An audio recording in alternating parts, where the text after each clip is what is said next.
Benjamín tenía fotos con ropa de mujer. En el fondo parece que quería ser como su hermana. No era solo una imitación. Era como si viera algo en ella que le atraía mucho, algo que sentía que le faltaba o que quería explorar en sí mismo. Como si su hermana fuera un espejo de algo que él buscaba. El 29 de septiembre de 2021, amaneció con una extraña calma en el vecindario de Katy, Texas. Nada en el aire parecía presagiar el horror que estaba por revelarse en una de las casas más tranquilas del sector. La familia Elliott, conocida por ser reservada pero amable, pronto se vería envuelta en una tragedia que conmocionaría a toda la comunidad. Los gemelos Elliott siempre caminaban juntos.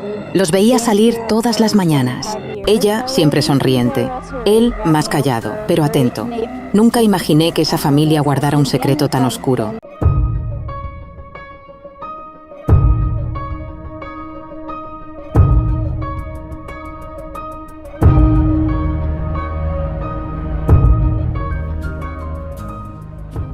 Los dos mantenían un vínculo peculiar, casi inexplicable para quienes los conocían desde fuera. Ella decía que los gemelos estaban conectados, como si sintieran lo mismo en distintos cuerpos. Megan lo admiraba, aunque a veces mencionaba que él era difícil de entender.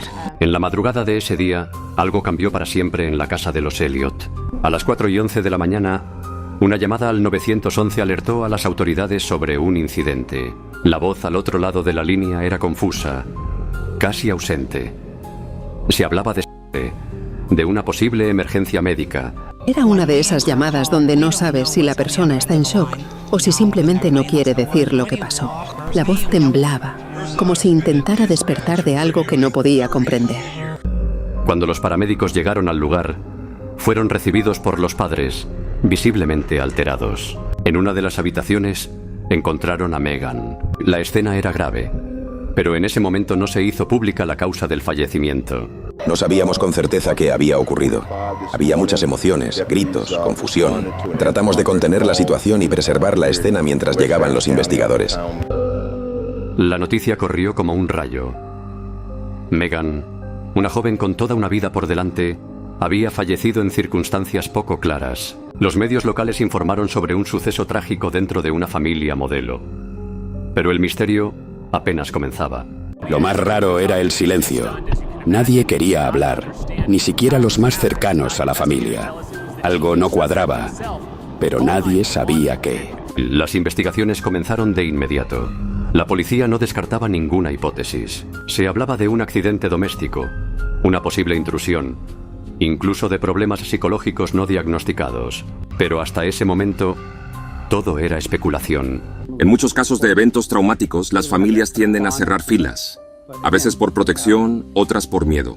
Pero siempre hay detalles que se filtran. Siempre. Benjamin, el hermano gemelo, fue entrevistado junto con otros miembros de la familia. Su testimonio no fue divulgado públicamente, aunque se sabe que se encontraba en casa la noche del suceso. Algunos aseguraban que no recordaba mucho.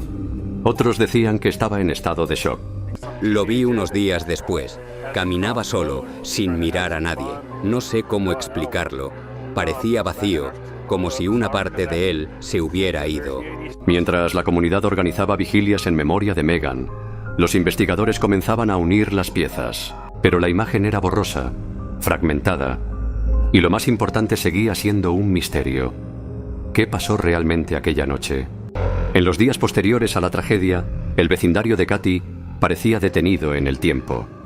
Las luces de la casa de los Elliott permanecían apagadas la mayor parte del día, mientras agentes de la policía iban y venían con carpetas y bolsas de evidencia. Afuera, los medios comenzaban a levantar sus cámaras, ansiosos por obtener una respuesta que aún no existía. Cuando llegamos, la escena era inquietante. Había un aura de silencio pesado en esa habitación.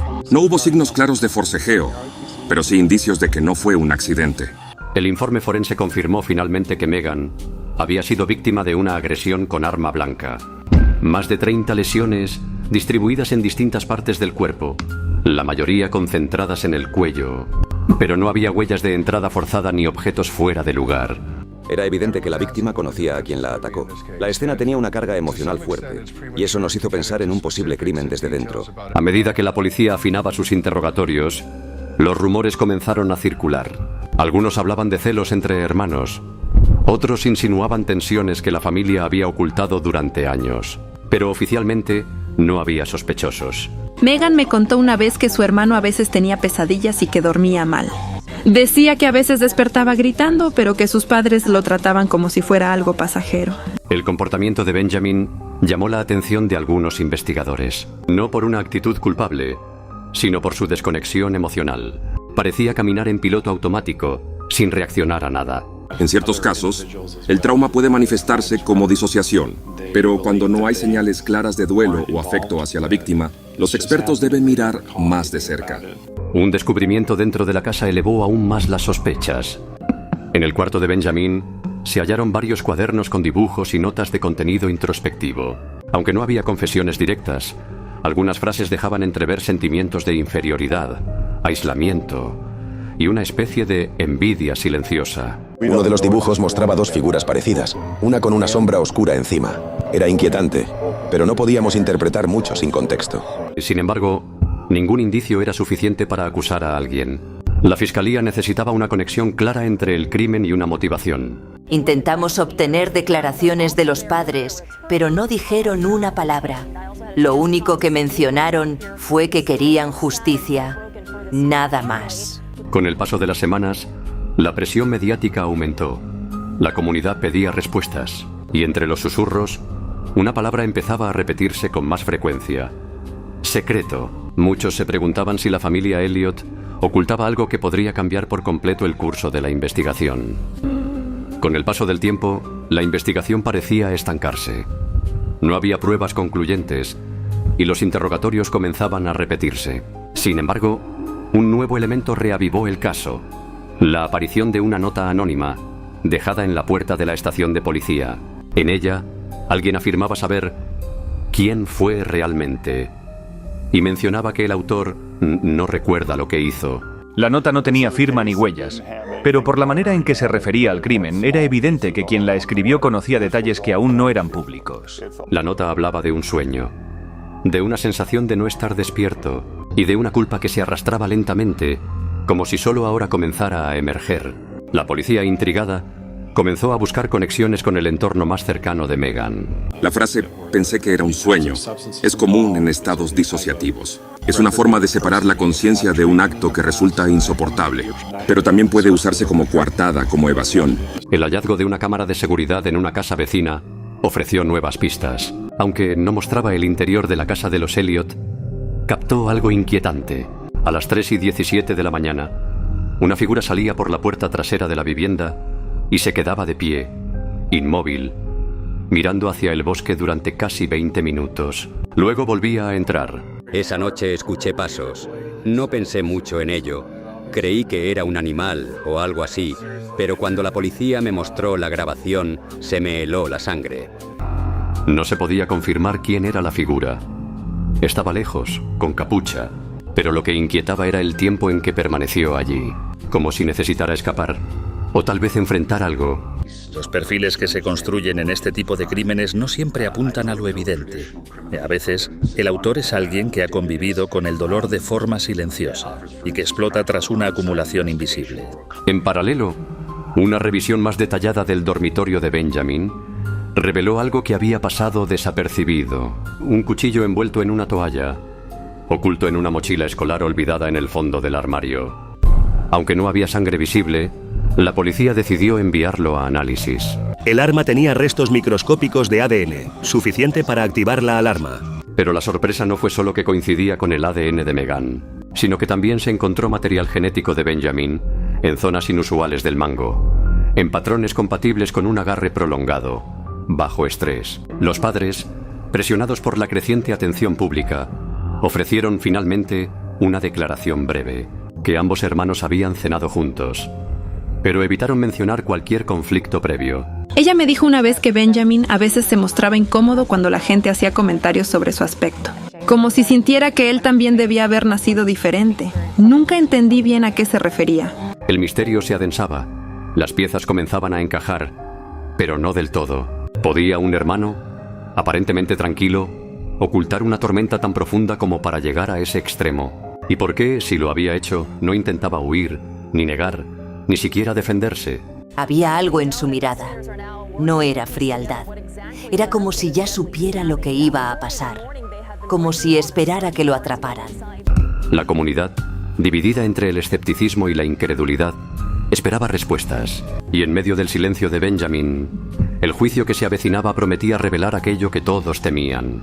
O quizás algo aún más oscuro. El juicio comenzó una mañana gris, con las cámaras apostadas en la entrada del tribunal y el público expectante. Nadie imaginaba lo que se revelaría en esa sala. Hasta ese momento, Benjamin no había dado declaraciones. Su rostro seguía siendo un enigma para todos. Ni arrepentido, ni desafiante. Solo un silencio frío que calaba hasta los huesos. And in this case, that was a guilty verdict. But not only did they reject the sleepwalking theory, this is what that tells us when they say that.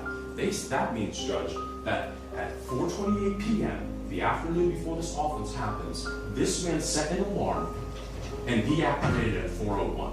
And he's conscious and he's awake and he's not sleepwalking. And then that means he unsheaths that knife after pacing back and forth to his sister's room to see if she's awake, and he commits a heinous crime. Pero fue una declaración en particular la que cambió el curso del proceso. La psicóloga forense que evaluó a Benjamin pidió hablar. Su testimonio no solo sorprendió por su contenido, sino por lo que implicaba. Benjamin tenía fotos con ropa de mujer. En el fondo parece que quería ser como su hermana. No era solo una imitación. Era como si viera algo en ella que le atraía mucho. Algo que sentía que le faltaba o que quería explorar en sí mismo. Como si su hermana fuera un espejo de algo que él buscaba. Benjamin vivía un conflicto profundo con su identidad. Durante las entrevistas reveló pensamientos intrusivos recurrentes sobre sí mismo, sobre su hermana, sobre la vida que deseaba y no tenía. Había desarrollado una fijación silenciosa, no necesariamente de odio, sino de disociación. No sabía si envidiaba, odiaba o deseaba ser Megan. La sala guardó silencio. El jurado escuchaba cada palabra con tensión. Benjamin seguía sin reaccionar, como si aquello que se relataba no fuera sobre él. O como si supiera que, una vez dicho, no habría marcha atrás. Él no tenía antecedentes de violencia, era reservado, inteligente, pero mientras más indagábamos, más evidente era que vivía en una burbuja emocional. No hablaba de sus emociones, solo escribía, y eso nos llevó al diario. Y un pequeño cuaderno encontrado entre sus pertenencias, que en un inicio fue descartado como material escolar. En él, Benjamin escribía sobre sueños confusos, escenas que parecían imaginadas, pero que coincidían con detalles reales de la noche del crimen. A veces en el espejo veo su cara en la mía. Me pregunto si todo sería diferente si yo hubiera nacido como ella. La perfección, la atención, la facilidad. Anoche soñé que la tocaba y desaparecía. Solo quedaba yo, libre. Y las entradas, analizadas por expertos, fueron consideradas como prueba indirecta de su estado mental. Y entonces, por primera vez desde su detención, Benjamin habló. Sus palabras no fueron de defensa. No hubo excusas. Solo una confesión amarga que dejó al público con lágrimas, incredulidad y temor. Era como escuchar a alguien que recién entendía lo que había hecho. Como si el acto lo hubiera despertado de algo más profundo. Los padres llamados a declarar ofrecieron un testimonio que dejó a todos en silencio. Hablaron del cambio en Benjamin en los meses previos. There is something that we are required to do, which is identify the individual who was killed. And so, Your Honor, may I approach the witness? Sé lo difícil que será esto, pero no tengo otra opción. Quiero que vea el contenido de esta carpeta, la 75. Mire la imagen. La hallamos en la habitación de su hijo. Solo una pregunta más, la más dolorosa de todas. ¿Es esa la cara de su hija?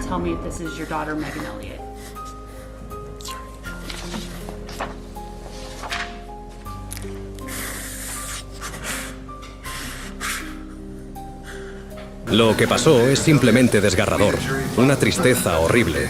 Imagínate, un niño que solo quería ser como su hermana, un hijo que soñaba con ser alguien mejor. Y al final, metió la pata de la peor manera posible. No puedo evitar pensar, ¿tendrán sus papás algo de culpa por no haber estado ahí? Pero, tampoco es que pueda decir mucho, sobre todo sabiendo que el papá está con el corazón hecho pedazos.